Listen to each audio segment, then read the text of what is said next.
I want to toss it to you because we know that you've been in Iraq during the surge there, and I'm wondering if you have an opinion as to whether commercial flights should be flying over conflict zones at all. Well, no, they should not. This was an interesting dynamic. As you know, the NOTAM, the Notice to Airman, went up to 32,000 feet. The airplane was above that, so they determined they were safe. But anytime you have conflict like this, where there is the capability for using high technology equipment, you want to stay out of the area. And that's what occurred during the entire conflict in Iraq until the skies were cleared and we determined that aircraft could fly. There was an incident, interestingly enough, in Iraq when we were there in Baghdad in 2004, when a commercial flight was shot down by a group of rebels as it was taking off from the airport, from the Baghdad airport. But the interesting piece about that, it was a handheld device, so the aircraft was not that high up. Mm-hmm. And that's the critical piece about how the aircraft determines where they fly and how. General, before you joined us, we reported that Ukraine's security service released this 2-minute video in which they claim that it's intercepted a phone conversation between the Donetsk People's Republic discussing the MH17's black boxes and a commander saying that Moscow was really interested in getting them, knowing about their whereabouts, and urged the subordinate to find them quickly. Of course, CNN can't confirm the authenticity of that. But what precautions can be in place now to stop what at least the State Department is concerned about, parts of the plane being taken across the border into Russia? Is there anything that can be done there? Well, Victor, the best way to do this is to secure the area. The question is, who's going to do that? The Ukrainians certainly aren't going to send forces in there because of what's occurred previously with Russia. Russia has somewhat of a upper hand in this, as we all know, because they are controlling what's going on in the area. My engagement with Russian military back when I was commander of U.S. Army in Europe was, you know, they don't do things on their own. They are always getting orders from above, and it's a very centralized system. There are no independent operators in the Russian military. So if all these things are in fact occurring, there are people that know about it, and whereas you can't always confirm, you know, first reports are always wrong. The fact that the Russians are asking for the black box, that could be a wrong report. It has to be confirmed. But truthfully, my experience is I don't doubt that very much, that is in fact occurring right now. All right. Hey, we're going to take a quick break here. Both of you, if you would stay with us here, we have so much more to discuss, and we're back in just a moment. Stay close.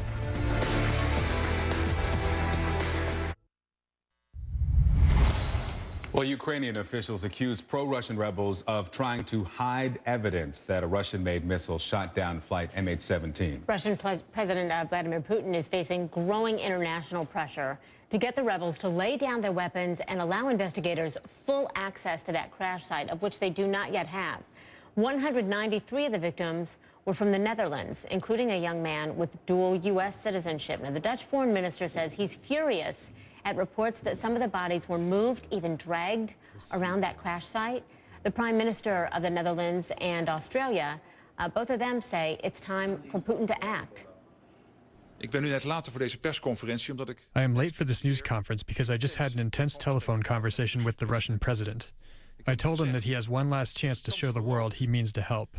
He must take responsibility now towards the rebels and show to the Netherlands and the world he does what is expected.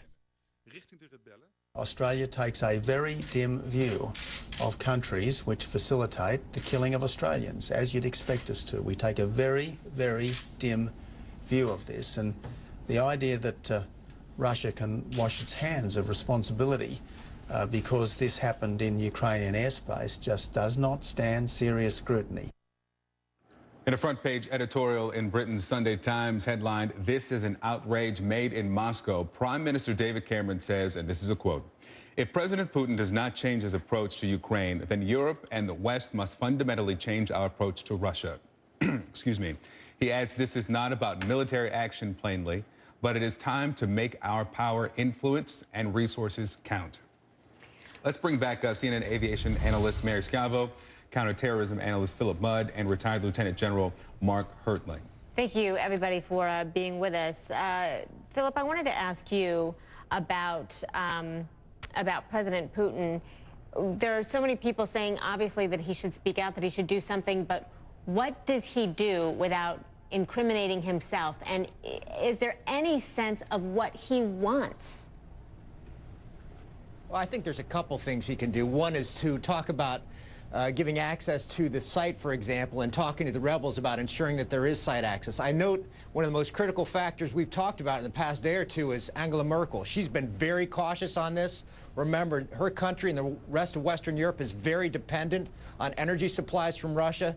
So I think despite what the Congress says and what the President says, we've got to look at the Western Europeans as they try to balance their economic dependence on Russia with ensuring that they respond to the populace and put pressure on Putin. But again, he could talk about things like peace talks. He can take the pressure up by saying he'll create an avenue for access to the site. I think there's a lot he can do, and I wouldn't be too quick to say he's cornered. I don't think so.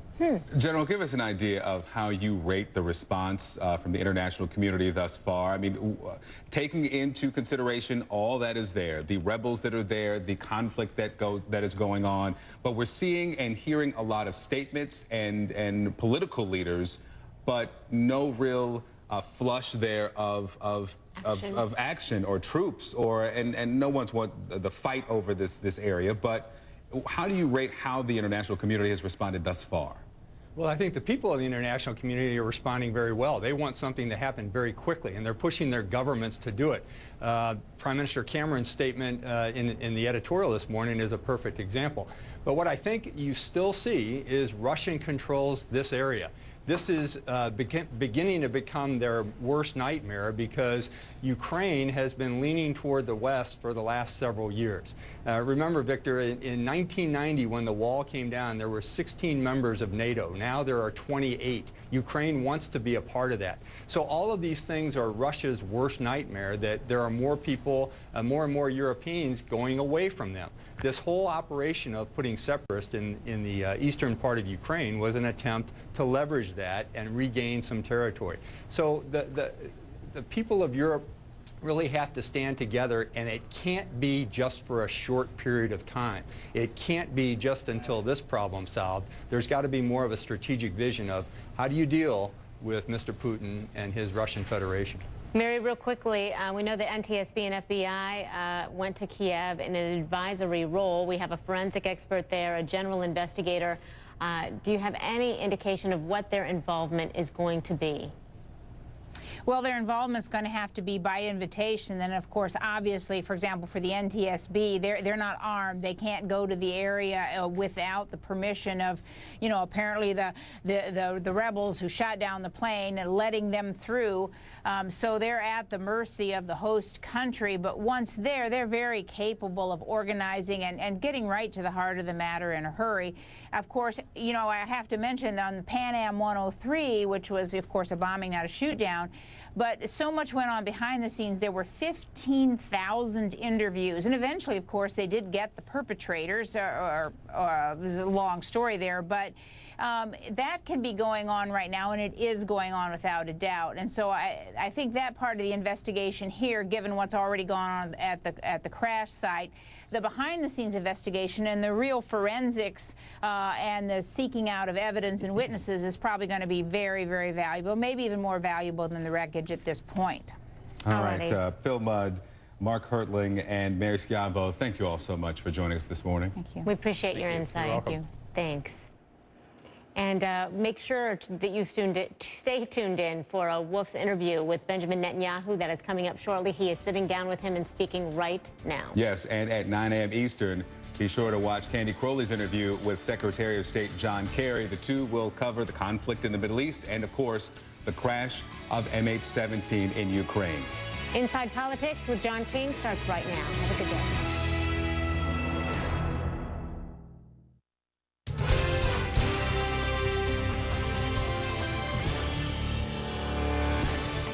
President Obama faces another major global challenge, a plane shot out of the sky over Ukraine.